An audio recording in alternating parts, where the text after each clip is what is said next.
on conflict, we love conflict. If we didn't have conflict, we wouldn't have a profession. Right? If we didn't have conflict, we wouldn't have a profession. So I want to take you through another experiential process, but this time slightly different. So what I would like you all to do is this. You've been to Play to Win? You've been to Play to Win? Have you been to Play? You've been to Play to Win? Okay, good.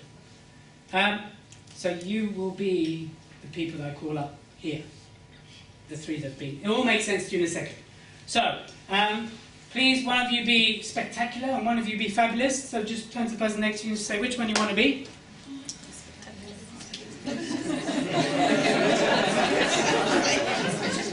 Okay. Fabulous. Put your hands up, please. And this is what I want you to do, and this is where trust the process comes into it. I want you to grab your mobile phone, please. You're doing the...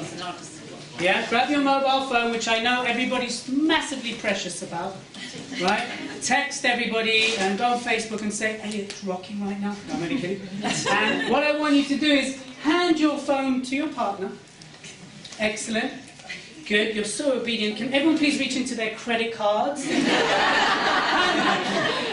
And the people that just... Was it fabulous? Fabulous. If I can just ask you for 3 minutes to please exit the room and wait outside for me to come and call you. So please exit the room and go outside.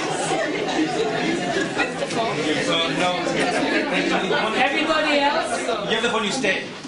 Yeah, if you have the phone, you stay in the room. If you have the phone, you stay in the room. But just stay outside, don't go too far. This isn't a chance to go to the bar. Yeah? If you do, double vodka Red Bull. No, I'm only kidding. Okay, the rest of you, let's close the door. Come closer. Time for now. If you don't have your phone, don't give it back yet. Wait, coaches. Don't give it back yet. Don't give it back yet. If you have your phone, take a seat. If you got your phone back, take a seat. Fascinating. Okay, just hold on to the phone still, people. Take a seat for now. So let's look at that. Let's assess that as a methodology before we. What did that do for you? For the people who weren't getting their phone back, what did they do? What did that do for you? So some people were like, well, can I share what you told me? You know, well, I just keep getting no, so I've stopped asking. Who got to that place? You, I believe, said you wanted to kill yourself. So I said she's in a brilliant room if that's the case. We can all line up and have a go. No. Police. I'm starting to have the police. Police? No, I'm dead. Wow. Not your typical lecture. Hey, Nick. What else did we find? Tell me. So you just gave up, is that right? You just said you can keep the phone. Who else says you can keep it? I don't need it. Anyone else say that? No? Okay, those. You said that? Yeah, don't try to grab it. Okay, interesting. Here we are in a room full of coaches. What about empowerment? And we introduce one exercise and it all goes out the window. Give me your phone back. You'll get your phone back. Those who got their phone back, put your hands up, please. Okay. Why do you, if you know, but why do you think you got your phone back? Because I kept on going. Kept on going. Good. She got it. Why do you think? To be honest, we discussed it, so no. Okay. Who else you got yours back? Yeah, I did. Why? I didn't give up. Didn't give up. Okay. So it's interesting. I played this in many places. I played this in Africa, in Rwanda. And it's a very different, you know, it's such a interesting process because it really magnifies how we can show up when we're not getting our way. And interestingly enough, the default, I did this with 6 girls out in Africa because my fiancé was working in Rwanda. And I did this, and their second response was to beg. And it was interesting culturally because, and we had a discussion about it, And I was like, why? And they said, because that's how we get things. And I was like, interesting. No right, no wrong, just a different way of responding. While here, it got quite aggressive. Or suicidal in some cases. So let's examine that as a process, as a coaching process. So yes, again, that's experiential. But as a coaching process, how can this benefit a client? Why would you introduce such a process to a client?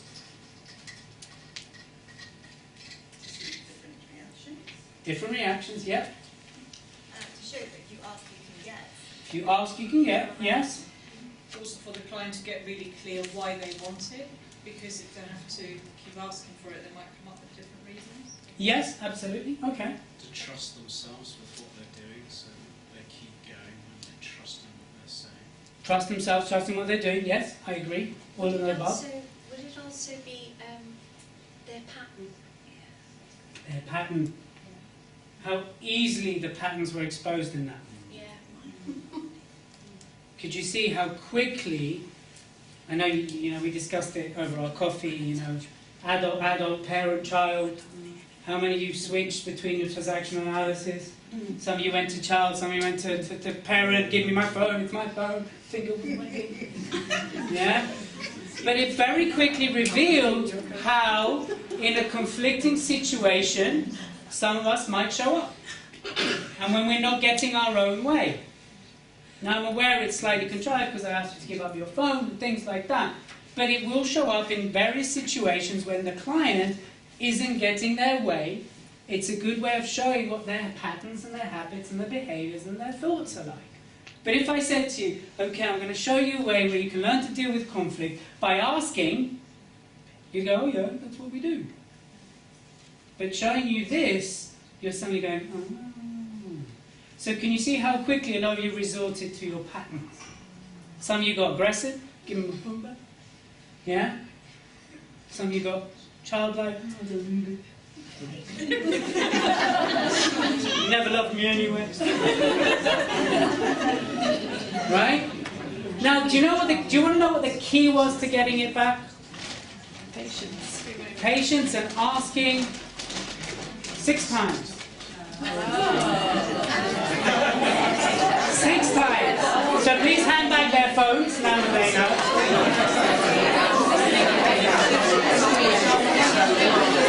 Give your partners a round of applause.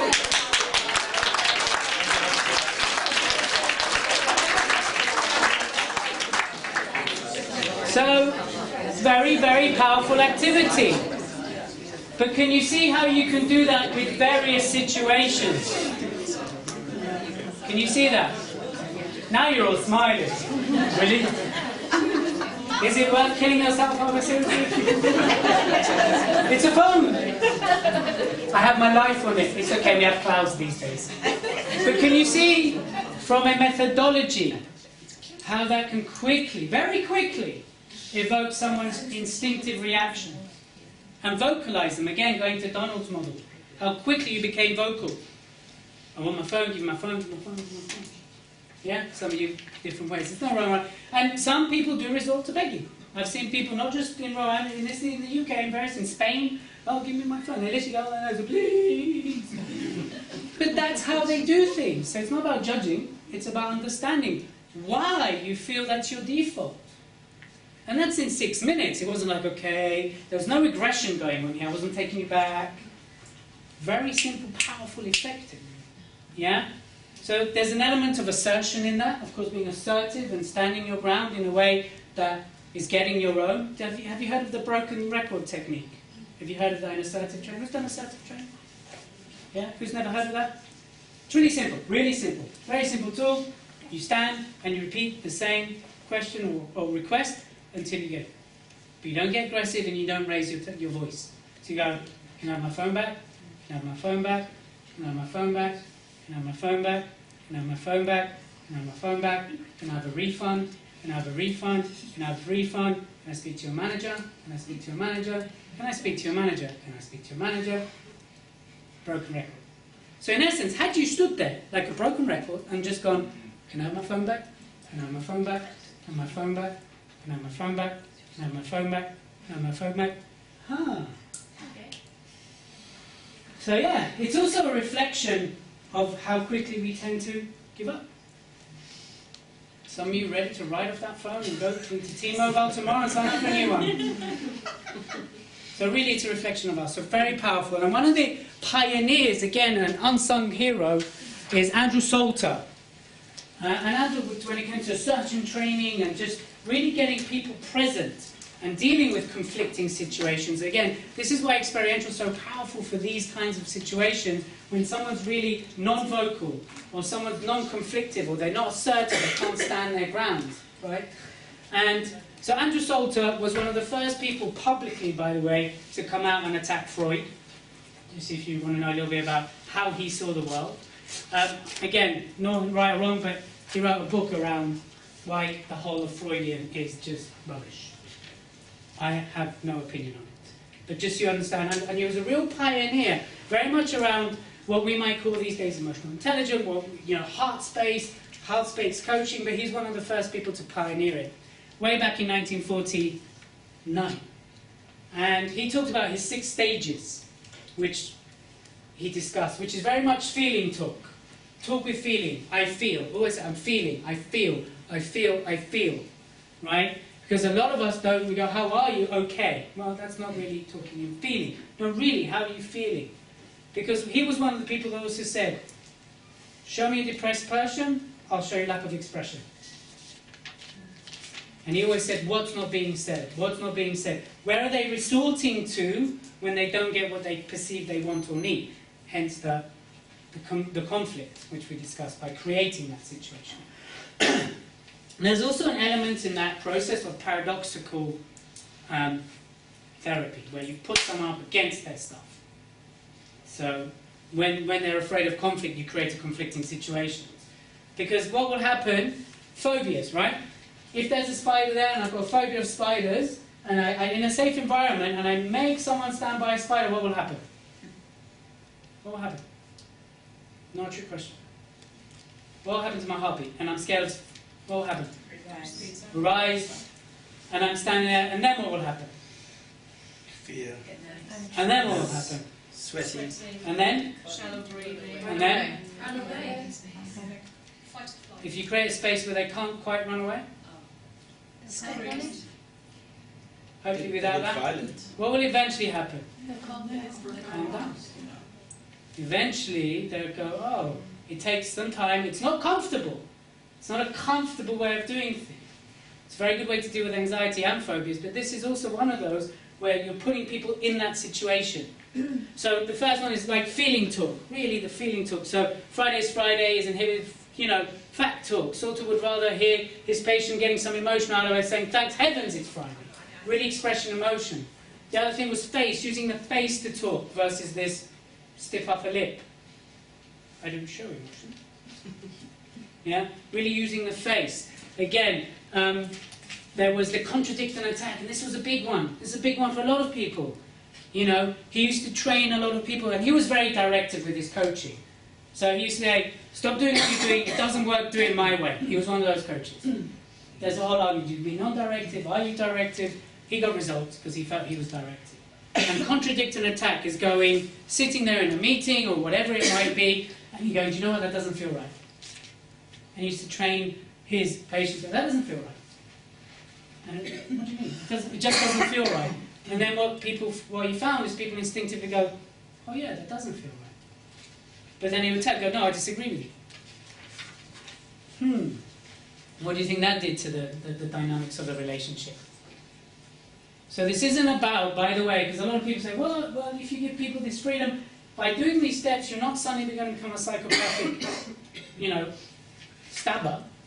It's just about becoming more present with your emotion and your behavior and your reaction. But to give people the permission to go there. Because most people smile through conflict. It's okay. Then, the smilers, no, it's okay, I'm fine. Yeah? Or they go quiet. They just don't express themselves. So this, contradict and attack, gives people that permission. You know what, it doesn't feel right. I disagree with you. But not to be like, you're an idiot. It's not that kind of attack. But just, no, I disagree. So giving people that permission, that space to go there, which is why I think Salter's work is so powerful. Because most of the clients that you'll work with, in my experience, are people who are anxious and stressed because they don't express themselves enough. And they don't disagree, and they don't dare to get it wrong. Who can relate to that? A lot of clients who work. Right? The fourth one is I talk. Start talking in I. I talk. I. Can I have my phone back, please? Can I have my phone back, please? No, I disagree. Can I have my phone back? Can I have my phone back? I really like my phone back. Can I have... Yeah? Really utilising the I talk. Because again, someone who's inhibited, someone who's anxious, someone who avoids conflict, won't be thinking in I, they'll be thinking what they're saying, what they're thinking, they'll be thinking in that person. Yeah? Most of the time they're not present with their own feelings because they're thinking about what you're thinking.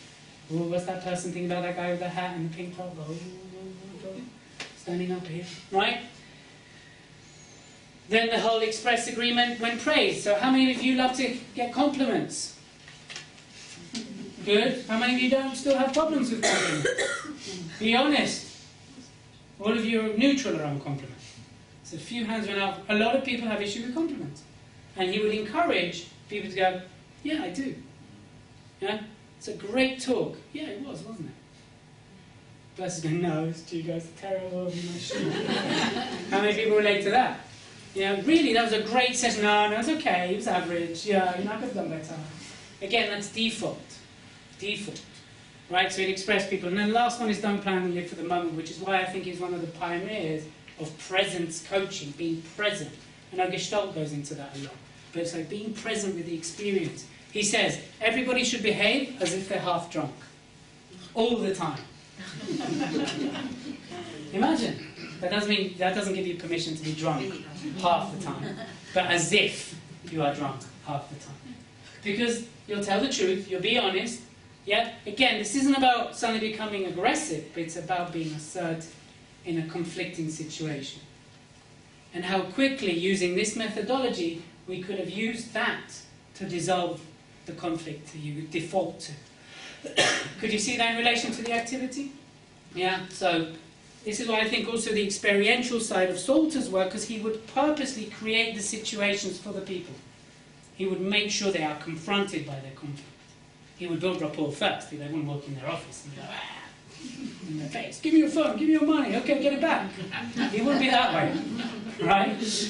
But he would deliberately create those situations. So he tells a story, should I share this? I'll share this. Which again is that paradoxical treatment, which is putting people up against their stuff. So it's in his book, which is out of print, and I've ordered it, it's about 60 quid, but you can get copies of it. He talks about this young lady, 20-year-old, who came, and she's wearing this really hot coat, like, you know, really posh coat, and she sat in his office, sparked up a cigarette, and he was like, what's going on here? He said, well, every time I'm in a social situation, I have really bad flatulence. So I smoke to cover it up.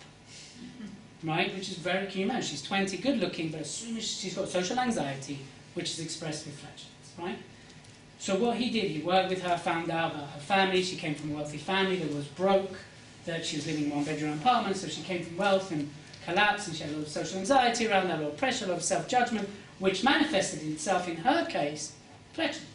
So he said to her, do you know what, for the next week, I want you to fart all the time. Seriously, you can read it, it's one of his case studies. I want you to deliberately fart. Continuously.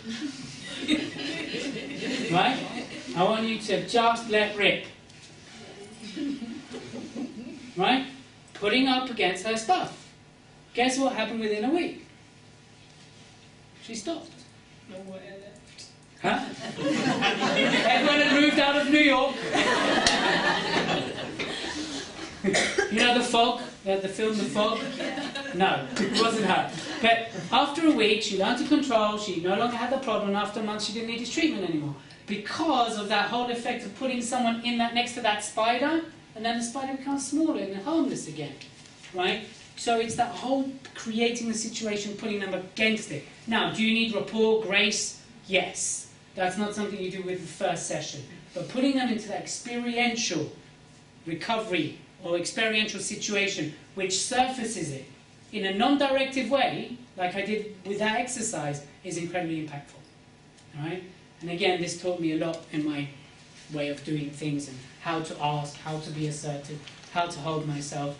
Doesn't mean I always get what I want now, but it's certainly holding myself in a much more poise, especially in conflicting situations. You know, you stand on stage and someone's at the back and they're completely disagreeing with you, learning to compose yourself, you know, really looking at those stages without losing your grace. So it's incredible, incredible. Andrew Salter, check him out. Fortunately, a lot of his stuff is out of print, but very, very powerful stuff. How are we doing? All right? Yeah. Ready for one more? Yeah. Just time check? Yep. It's 8:10. 8:10. Okay, we'll do a quick version of this. So, some of you have done this at How to Succeed, by the way, so I'll expect 100% out of you if you've done it. I'm going to do a quick version of this because we tend to, this goes around quite a bit. So, here's the thing.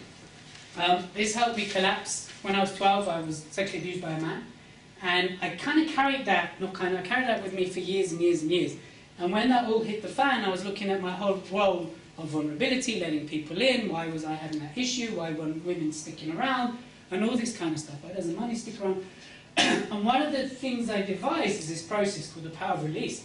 And again, which is incredibly experiential and very powerful, because what it allowed me to do, and this is always, when I do Power to Succeed, lots of people challenge this, which is great, because I love challenge. But the idea is not to disrespect the event, but to collapse the emotional charge around it, which allows you to heal. Again, getting to neutral is a good place. So, what I'm going to show you now has a mixture of all kinds. But for me, it's very powerful because it really changes the association to a situation. And it's what helped me heal, which is why I can stand here and say it very openly in front of 80, 90 coaches. And whatever you'll do, you'll do. Some people are uncomfortable, not my thing. You know, I've said this from stage many times. And this is one of the key things that help me deal with that. So I think this is a key thing that can help a lot of your clients too, because it gives them permission, and it gives you permission to tell it in a different way. So you don't have to go as deep as that, and we do this right now. I just want to take you through the processes and then debrief them so you understand where it goes. So for those of you in Power to Succeed, you would have done this pretty certainly. You would have. So just choose anything. It can be the slightest annoyance. You had a flat tire, you drove for hours, whatever it might be. Just choose something that you can be really kind of like, oh my God, you never guess what happened to me. Yeah? You know, because I know we're coaches and we don't really go there. So act as if. Pretend that you get annoyed at things. Right? Because I know none of you get annoyed because you're all coaches, right? And no coaches get annoyed at things. But for this activity. So just anything. Your cat pissed on the carpet again. It can go as deep as you want it to go, but for the sake of this, I don't recommend you go as deep as what I just shared with you. And just get into partners. And you're going to do it 5 times, each time telling it a different way. So has everyone got a situation? Yeah? Anything. Anything. It could be that someone bumped you in the tube, you told them to bugger off, they turned around and yelled at you. Something. Just something of annoyance that you can share with someone, be open to sharing. So you can stay in the same partners until you can reconcile and they'll be friends again after the phone thing.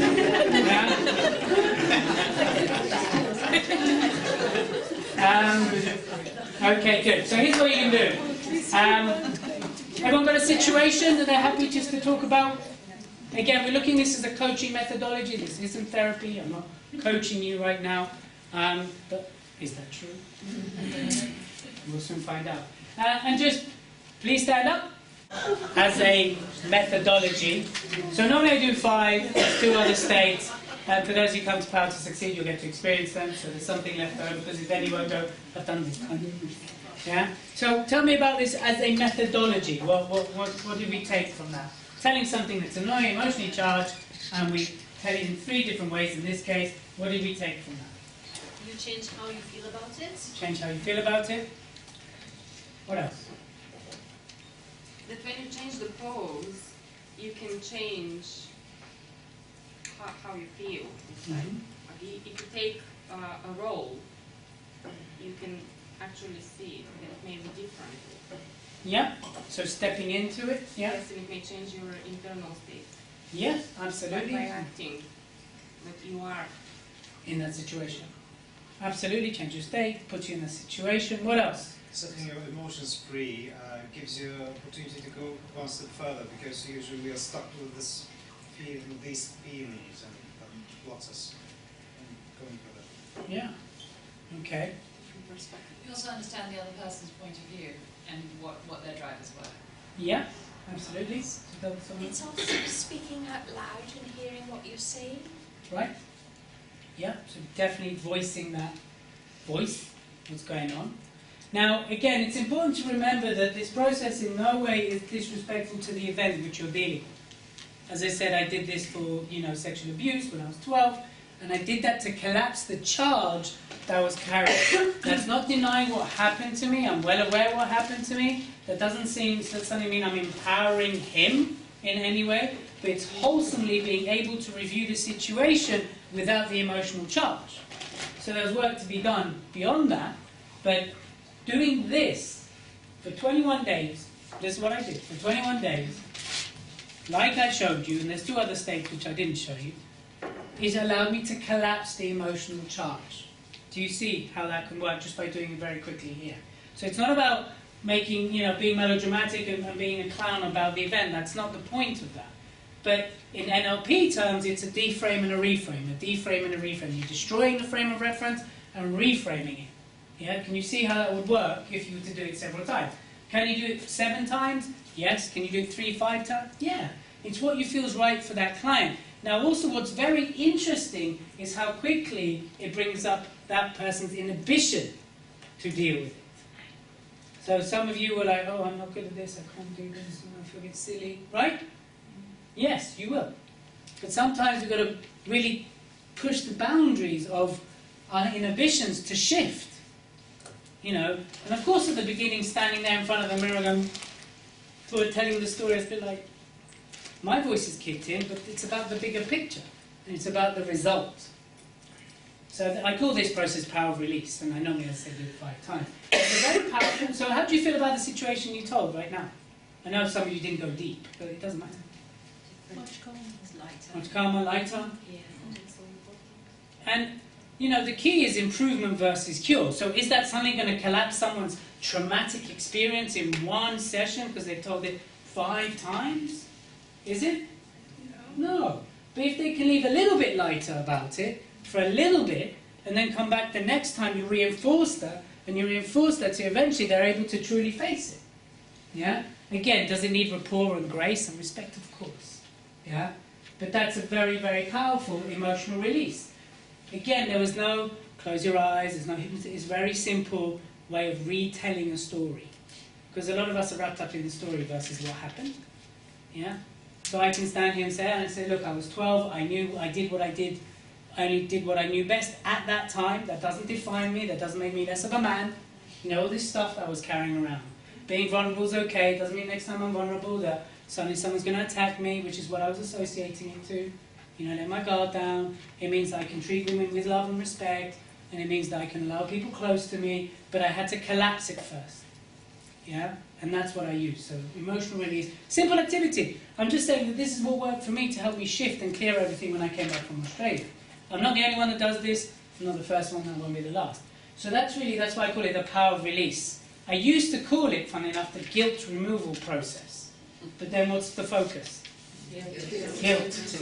So you get 2. You go 1, they feel, it does collapse the guilt, but then you get people going, I don't feel guilt. So what do you do then? Especially when you plan the whole process, like, oh, okay. Let's pick something else then, which is why I changed the name to Power of Release, because in essence, it's a release of emotional charge. So respecting the event, yes, you're telling it in a different way, but it's still about understanding the event, getting into other people's perspective, seeing and hearing what's going on in your head, saying in a different way, is it really real? That's a very deep question. And also throughout experiential work, just to wrap it up, because I think we're coming to time, it's understanding the human experience and where your coachee or your client is in the evolution of their experience as a human being. So Tony Robbins says there's 4 key experiences that we experience as human beings. There's the level 1 when it feels good, it's good for you, it's good for the environment, it's good for the greater good. There's level 2 where it doesn't feel good, but it is good for you and it's good for the environment, greater good, like going to the gym or going salsa dancing. To begin with, going to the gym sucks, but then you know it's for the greater good because you're going to be healthier. If you don't like the gym, I'm using it as a metaphor, it isn't only like the gym, right? But it's understanding where your client is on this, in what situation. And experiential training really reveals that very quickly. Does your client do lots of stuff that make them feel good but are bad for them in the long run, and bad for their environment, and bad for the greater good? Yes? Are they the Friday night after work drinker? Yeah, they feel great because they've got loads of people around them, but on Saturday they're back to their destructive behaviour. And it's beyond drinking, it's also the anxiety. What are their escape routes? What are their coping mechanisms? Is a smiler, right? Continuously, a smiler is someone who's at level 3. And they smile through everything. Do you know someone like that? They're just continuously smiling. They've just been knocked over by a bus and they get up and they're, it's okay, I'm okay. Yeah? They're level 3. Because they're aware it's not good for them, but they'll drop to level 4 when they're on their own. Massive anxiety. So it's really understanding where they are. So what I love about doing this kind of work, experiential work, and the work I do at Power to Succeed and Beyond, is literally exposes where they are in their human evolution in different situations. So one area there might be a level 1 and they're brilliant, but then somewhere else there might be a 4. And it's really finding that balance and knowing what to do when. So I only really scratched the surface of experiential training and what I do. I mean, I do a lot more, in much more depth. But in an hour and a half, it's very hard for me to capture everything that I do in that respect. But these are the key things, and that's what really shifted me. And, by June that year, I was really back out, doing a lot more, networking, I was meeting. I mean, it was only a couple months later, I met Emily, my fiancée. So really shifting a lot of the stuff through the experiential work, which really worked for me. Now, I know it's not for everybody, I accept that, but it's powerful. And it's also having the courage as a coach to do something slightly different that isn't mainstream, And I'm happy to be that Marmite. I'm happy to be that not mainstream. I can do the mainstream stuff too, but for me it didn't work. And from a place of authenticity, I don't teach what I can't implement on myself. And that's just something I choose.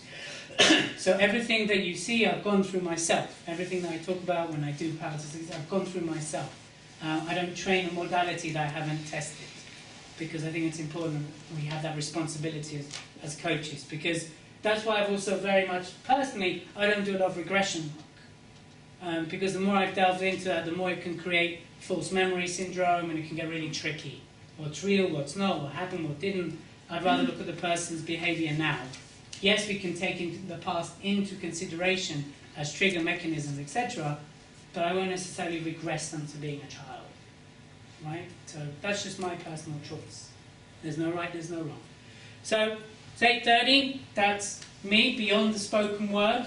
Had I told you about that from the beginning, I don't think you would have had the same experience, let alone accepted an Oscar, for your performance in anything, let alone associated something new to change.